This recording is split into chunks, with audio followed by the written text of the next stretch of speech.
Hi, Karen. Yeah, so week 4 of the book, the blog. I think it's week 4 at least, and it's my fourth one.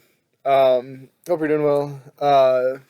Just want to say too, I appreciate you letting us do these videos. I'm not the best writer, so like these videos help a lot. I'm a good talker, not the best writer, so I enjoy these videos a lot. I think it's a lot better option for me to kind of present the material, I guess.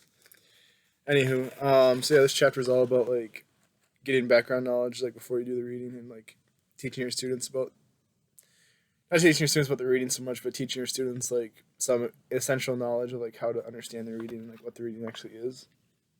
I like this chapter a lot. I think it's very applicable to like social studies reading. Like for example, like the Constitution. Like if they don't know what liberty means, then like the term like pursuit of life, liberty, and pursuit of life, liberty, and no, sorry, life, liberty, and the pursuit of happiness. Like they'll read that and they won't really know what that means or like the significance that that means. I'm sorry, I'm doing this all in one take, so if I screw up, I'm sorry. Um, so I think it's kind of good background knowledge, also for social studies. I didn't really mention this so much, I don't think, but like I feel like I didn't really see too much of like gaining context of a reading. So for example, of like why, like for example, like the context of like well, this was going on in the war at the time. For social studies reading, they're like this was going on in history at this moment. This is why this was written. I didn't really see so much like strategy for that, but maybe that's a little different thing.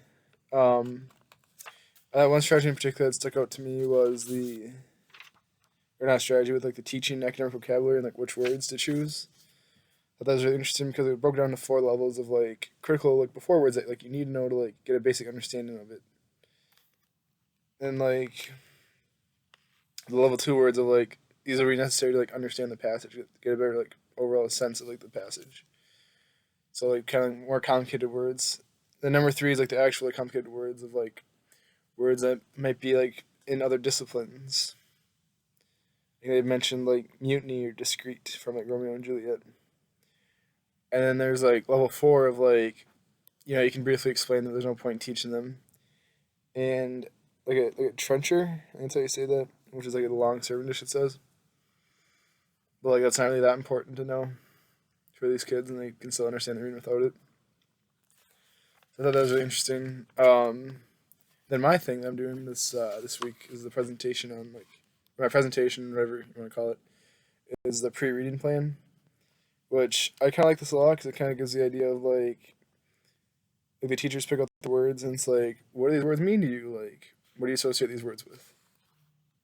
And then everyone kind of shares like this, and this. And you reflect like, all right, it's like, why do you associate with this with that? And then we'll share again, and it's like, all right, well, based on this discussion, do you have any new thoughts about these words? And then you go into the reading. So I think the way they described it was like they get based off like a climate change video from Bill Nye, and it's just like the words of like greenhouse gases, ocean acidification, and like glacier melt, and see if that holds any significance with the kids or not, and kind of teaching them like what it is and why it's significant before you watch the video. So when you watch the video, you can kind of get the full context of it. Yeah, I think this has been really good. Like I mentioned in my last video, so I'm not the best reader, so this has been really good for me. It's kind of funny being like in education classes now and seeing like the strategies teachers use, because like I'll like learn about strategy and I'm like, oh yeah, like Miss Benton did that back in like sophomore year of high school, and I remember doing that. And like, oh, so there's a purpose to this, not just people trying to kill class time. I'm kind of curious though of like a lot of this stuff seems kind of like to me it seems kind of dry and kind of like busy work. Like, I know if I was a sophomore in high school, I would have hated doing this stuff. So I'm kind of curious if there's like I don't know, a better way to engage students doing this stuff. Because like if I would have been told like fill out this like what we know, what we want to know, and like what we learned, I would have probably just been so bored. I probably even done it, to be honest with you. I was not the best student in high school. I probably wouldn't even done the assignment. So I'm kind of curious of like how do you make it engaging? How do you make it informative? Which I don't know. Maybe that'd be something for. It's probably something for like later discussion and something that I'll probably have to like go by class. But yeah. Overall, good chapter. I think it's really good to know like building background information, and yeah. I thought the start of the beginning of the chapter was really funny too, so this is gonna run a little long, but of like the woman or like the little girl in her class asking like, "Oh, it's not an actual bear; it's a person." And then the teacher was just like really mad, really upset, like couldn't believe it. And then he was like, "I guess if you have no background of like Native Americans, all you get called is little bear. And I guess you'd assume that's a little bear." So that was kind of a funny story and kind of a good reminder of like what may seem obvious to us isn't always obvious to other people.